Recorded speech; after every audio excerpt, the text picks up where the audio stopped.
Hey there YouTube, it's JP Dunphy, your BMW genius here at West German BMW. In today's quick lap, I'm going to be going over how to make the most out of your PHEV and its charging by changing the different charge levels that you have in the car. I'll show you on the older systems, on the older i3, as well as in the newer PHEVs, so you can get the most out of your battery electric vehicle that you get from BMW. With that, let's get started. All right, so right now, this is on iDrive 5. The way you're going to go through this guy is you're going to go into settings, charging, and then when you scroll to start up here, you're going to scroll all the way down to the bottom and you'll have access to your level 1 and level 2 charging. Now in the older ones, they made it very simple where you either had maximum, reduced, or low. And what that does, that changes the amount of amperage that the car will take in depending on what kind of charger you have. So for instance, if you go into a friend's house and you're like, well, I have no idea what kind of charging he has available, you would switch it to low. It's going to take longer to charge because the car is going to take in less amperage, but you'll still be able to get the car charged. Otherwise, have it set to maximum to get the most out of whatever charger level 1 you're using. Similar thing for level 2, where you'd have either maximum or reduced. Now again, my suggestion is always have it set to maximum. That way, it's going to take in the most possible charge it can.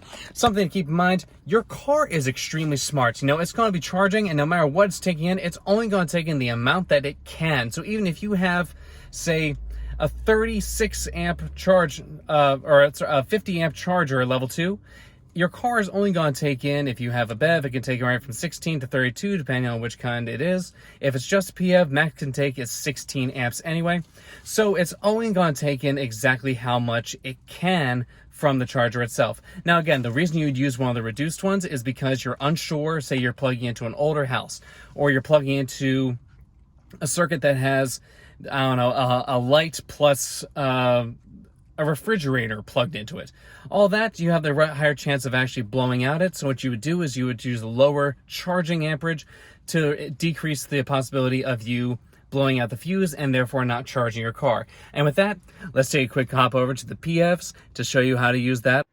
Hey guys, so now we're in the X330e, all right? That's our X3 plug-in hybrid. This is going to be the same system whether you have an X5, 7 Series, 5 Series, or 3 Series electric.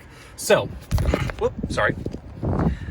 As we go into here, for this one, we're going to switch down to car, plan, charge, climate, and then if you pop over to settings, you'll see under here, charge current. Again, maximum, reduced, or low. Now again, something to keep in mind, on the newer ones, level 2 has been basically standardized. All this one changes is your level 1 charging ability. So level 2 is automatically going to max out whatever amperage is available to it.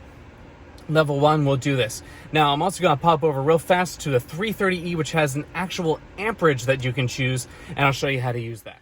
All right, and now I'm inside the newer 330e. Now this one is slightly different from the X330e. And what I'm going to show you here is when you go into your car, climate, and you see right there how it has 16 amps. Now, normally from the factory, right here under AC charging, it is set to only 6 amps.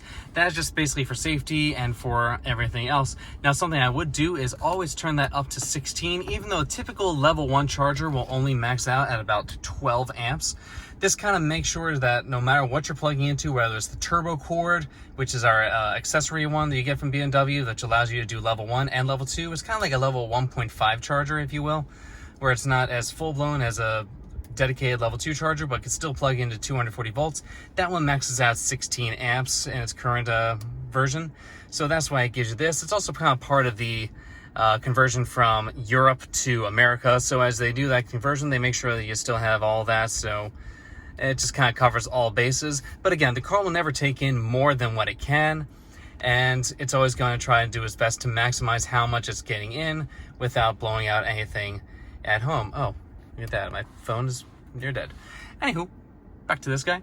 So with that, always make sure that whatever you're doing, and again, on the newer ones, it's only level 1 charging that is affected by this. Level 2 is standardized for the newer cars. So what you want to do is make sure that you're always plugged in with PHEVs, especially plug in to get the most out of your PHEV, maximize what you get. I'm going to throw up a quick little graphic here that we have. Sorry about the bad quality of it, but you'll see right here, if you plug in your car, I guarantee as long as you are going underneath that typical 20 to 30 miles a day, you are going to see better fuel economy. It's going to pay for itself. It's going to make itself well known. If you don't believe me, please come in, test drive one of these guys, because it is a great car. It kind of slots between that the lower, like, say, 4 cylinders and 6 cylinder versions of all the cars. And just remember that even though it is priced kind of between the two, in terms of performance, it is between them. You get better acceleration with electric vehicles. You're going to get that instant torque from our electric engine, then the gas engine is going to take over. Otherwise, it's going to relieve that range anxiety because you have that gas engine to help you out for all those people that don't want to make the full transition to a pure electric car.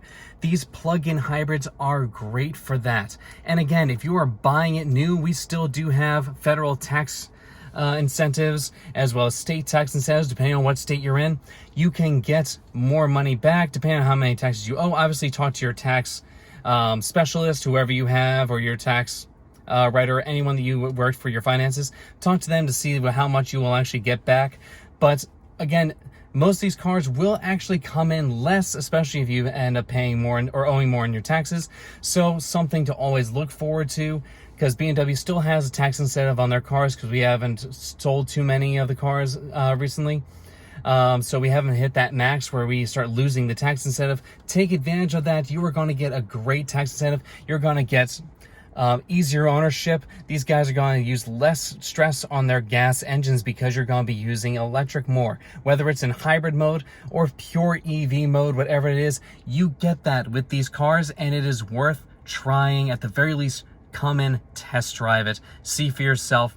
Especially if you're coming from either an older PHEV or maybe you're making a transition from, say, a diesel fuel. These are great alternative options where you can have the reliance of a gas engine on your long trips, but have electric engine for your day-to-day driving. Again, test drive it, see if it works for you. If it doesn't, we still have plenty of other options to choose from. BMW has got you covered on that front. So again, come in, see what you like. If you like this video, like, share, and subscribe with other people, and that's what we're here for. Any other questions before I go on paternity leave, let me know. I am here for you guys. And thanks for choosing West Durham BMW. Have a great rest of your day. Bye-bye.